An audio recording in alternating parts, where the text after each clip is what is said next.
Assalamualaikum warahmatullahi wabarakatuh. Selamat siang adik-adik siswa-siswi SMP NO Al-Hidayah kelas 7. Kali ini materinya yakni IPS. Dibuka, ini adalah buku pedoman siswa-siswi SMP NO Al-Hidayah IPS terbaru. Dibuka, kali ini materinya yakni pada halaman 41, materi ataupun bab ke-11. Materinya tentang kehidupan masyarakat Indonesia pada masa praksara. Adik-adik, saya yakin sebelum pulang pasti sudah membawa EKS ini. Jadi sebelum melanjutkan ke video berikutnya, tolong adik-adik membuka EKS-nya, dibuka pada halaman 41. Selebihnya, untuk materi kehidupan masyarakat Indonesia pada masa praksara akan ataupun silakan dilihat di video berikutnya.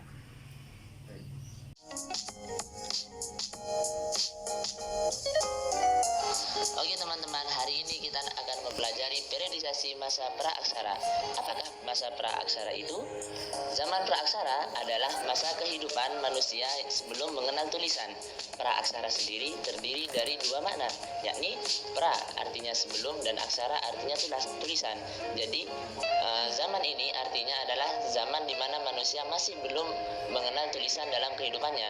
Zaman ini juga dikenal dengan istilah nirlenka, yaitu nir artinya tanpa dan lenka artinya tulisan.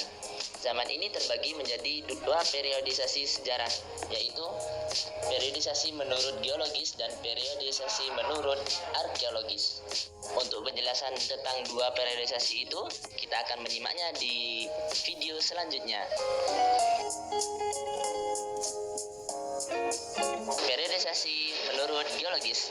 Apa itu periodisasi menurut geologis? Periodisasi menurut geologis adalah periodisasi yang melihat tentang perubahan bumi. Jadi periodisasi ini melihat perkembangan sejarahnya dari perkembangan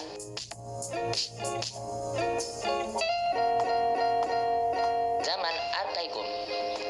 Zaman ini berlangsung selama 2.500 juta tahun yang lalu. Pada saat itu kulit bumi masih panas sehingga belum terdapat kehidupan. Periode kedua adalah Paleozoikum. Zaman ini terjadi berlangsung selama 340 juta tahun yang lalu. Makhluk hidup yang muncul pada zaman ini seperti mikroorganisme, ikan, amfibi, reptil, dan binatang yang tidak bertulang. Zaman ini sering disebut juga zaman primer. Periode ketiga adalah Mesozoikum. Zaman ini berlangsung kira-kira 140 juta tahun yang lalu. Pada zaman pertengahan ini, jenis reptil mencapai tingkat yang terbesar. Jadi zaman ini dipenuhi oleh reptil-reptil. Zaman ini juga disebut zaman sekunder dan zaman pertengahan, karena setelah zaman ini punah akan muncul zaman selanjutnya, hewan-hewan selanjutnya. Oke, yang terakhir adalah zaman Neozoikum. Zaman ini disebut zaman kehidupan baru dan dibedakan menjadi dua zaman. Yang pertama adalah tersier atau zaman ketiga. Zaman ini berlangsung selama 60 juta tahun yang lalu. Zaman ini ditandai dengan perkembangan jenis binatang menyusui seperti kera.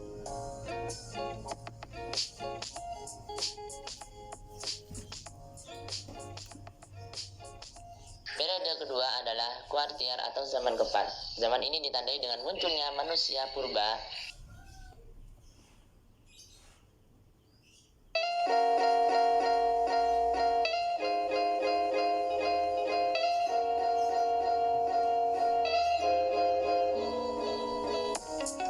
Oke teman-teman, periodisasi selanjutnya adalah periodisasi menurut benda peninggalan yang dihasilkan, yaitu periodisasi arkeologis. Periodisasi ini dibagi menjadi dua zaman besar, yaitu zaman batu dan zaman logam.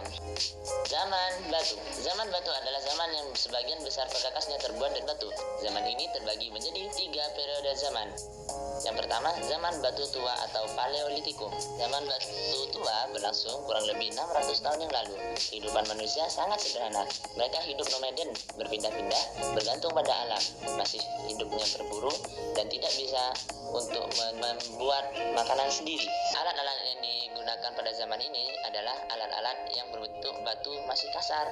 Zaman batu pertengahan atau Mesolitikum. Kehidupan manusia pada zaman batu ini, mereka sudah mulai berkembang, mereka sudah bisa mulai menetap. Tinggalan manusia masa batu pertengahan ialah seperti bukit karang hasil sampah dapur ataupun gua-gua yang sekarang yang digunakan sebagai tempat tinggal, dan lukisan-lukisan ada di dalam gua tersebut. Selanjutnya adalah zaman batu muda. Zaman ini manusia sudah bisa menghasilkan makanan sendiri. Mereka sudah bisa melakukan food producing. Alat peralatan yang digunakan pada zaman ini sudah menggunakan batu yang sangat halus seperti kapak persegi, kapak lonjong, dan lain-lain.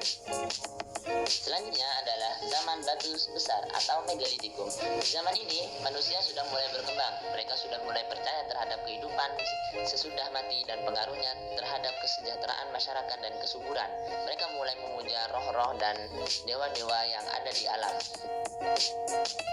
Selanjutnya adalah zaman logam. Zaman ini manusia mulai tahu cara mencetak, melebur, menempa, sehingga seluruh peralatan di zaman ini terbuat dari logam. Zaman ini sebenarnya terbagi menjadi 3 zaman, namun di Indonesia hanya mengalami 2 zaman, yaitu zaman perunggu. Zaman perunggu ini zaman yang dimana seluruh peralatan di zaman ini terbuat dari perunggu. Alat yang dihasilkan seperti kapak corong, bejana perunggu, manik-manik, dan lain-lain. Selanjutnya adalah zaman besi, merupakan tahap akhir dari zaman prasejarah. Di zaman ini manusia sudah mulai mencampurkan besi terhadap seluruh alat peralatan. Oke, setelah tadi melihat video yang sudah diputar, kira-kira ada yang kurang paham ataupun masih gagal paham tentang kehidupan masyarakat Indonesia pada masa praksara, bisa WA pribadi saya ataupun silakan ajukan pertanyaan pada grup kelas 7 SMP NU Aridaya. Demikian materi yang bisa saya sampaikan pada pertemuan kali ini pada pembelajaran daring online yang dilakukan oleh SMP NU Aridaya. Mudah-mudahan kita semua sehat, terjaga dari virus corona. Dari saya, wassalamualaikum warahmatullahi wabarakatuh.